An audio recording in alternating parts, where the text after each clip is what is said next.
Happy Monday, Master Traders. Let's see what's going on here this morning. Looks a little sleepy here first thing in the morning. Not really much of a movement. You can see the NQs here just kind of chopping sideways, waiting to see if they can get through this highs over here to get through that all-time high. Note the big bottoming tail bar from last week. That was that sell-off day that markets came back. And to really get a truer perspective on that, you go to the day charts and the ETFs where you can see the gaps. And that was the gap down from a gap up. This type of pattern here typically results in a move down toward the unfilled gap, not to come all back and gap up another day. So getting a little extended here to say the least, but markets are still continuing to hold here and refuse any dip toward any area of support. Here are the Dow futures. So we got the wide range bar day last week, which typically, especially after you get an inside day, you could get some type of a pullback. Well, that wasn't the case. Another up day, and this is just the start of today. And it makes you wonder, is this on its way up to an explosive or climactic type of a move up toward 24,000? Well, I guess we'll all see together. And you can see the weekly chart over here and the weekly bar, the wider range bar. Again, this type of a wide range bar right here out of a consolidation is one where we say it ignites a move and you want to get long. And then after several bars up, getting a wide range bar, it's a sign that, too many are getting too excited and jumping on board with no concerns about the pullback. And it typically precedes some type of a correction, and that could be sideways or down. So we'll see what this week brings. There is a tremendous amount of earnings coming out this week that'll affect the market.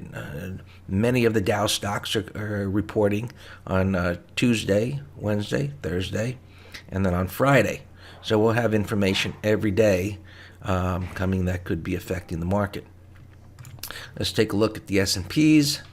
And it's slow, we're going sideways. You can see the 30-minute intraday chart here. Things are trading, just waiting for the open.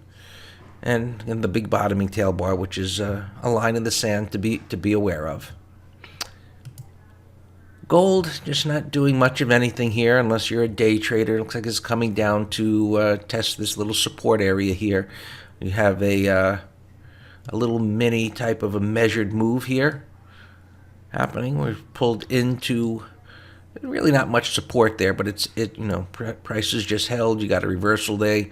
It fails, what we call a green bar ignored, or a 180, bearish 180, and that typically results in a measured move and typically ends at some area of support. So we'll see what gold does down there. And oil is looking pretty interesting here. It has this ability to come off of the low.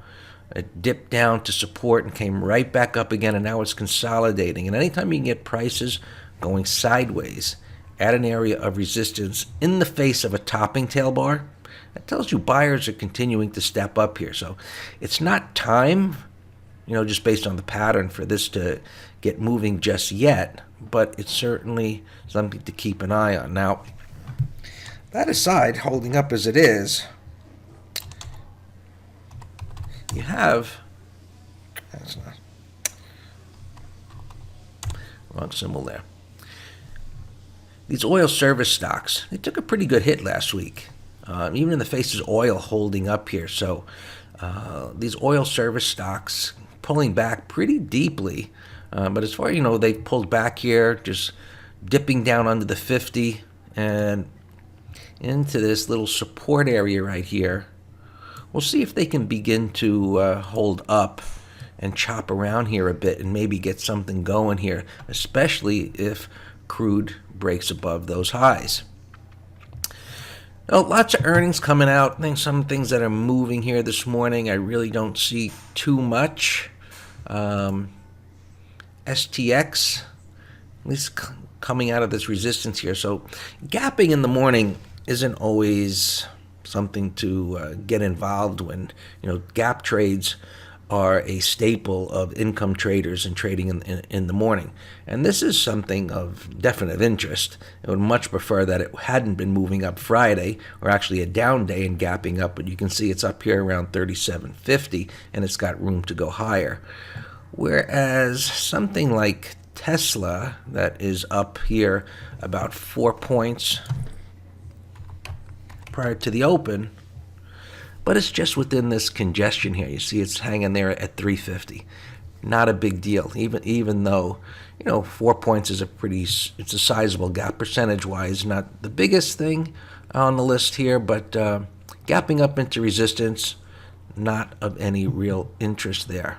So you got to take these gaps and they come across your list and then put them in the perspective of what's around it, being support, resistance, and trend. All right, guys, let's see what this week brings us. And, like I said, ton of earnings coming out here. And we'll see what happens and I'll update it tomorrow.